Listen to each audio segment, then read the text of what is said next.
We have a letter. This was obtained through open records request, and it's an email from one of the Breeze Bay residents.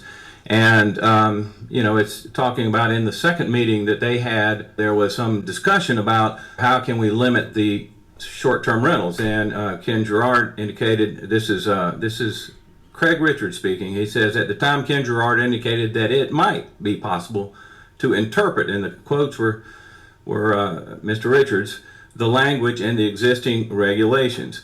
In slide 2, Ken Gerard replies, it's interesting that they're having this conversation back and forth that the county attorney is helping the folks give them legal advice, but he says, Mr. Richards is correct in that I was of the original opinion that the county standard ordinances would be sufficient to address this issue. However, upon conferring with code and 30 seconds. Otherwise independently reviewing our codes, I've come to the conclusion that our codes may not provide sufficient tools to deal with a difficult situation.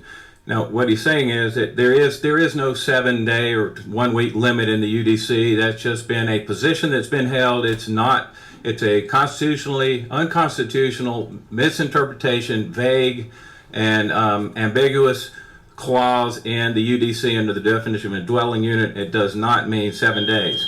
But let's also, I want you to read what Mr. Gerard said in this email. We've actually hit the end of this time period. I'm sorry? I understand.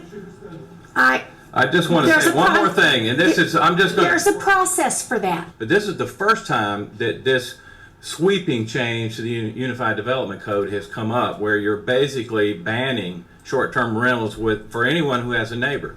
And so basically it's a short-term rental ban. We have not discussed that before. This is the first time we've discussed a total ban. We've discussed various... Understood. We've already announced that there's going to be another public hearing. Just conclude with Mr. Gerard's words. We're done. Sir, we're done. That there are many precise... Sir, we're done.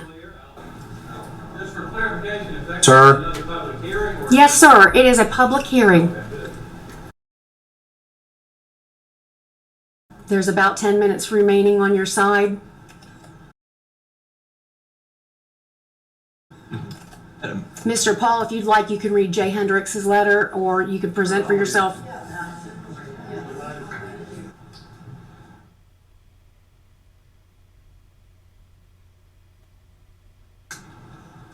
Yeah, Madam Chair, I think we're done. I think we have finished this evening.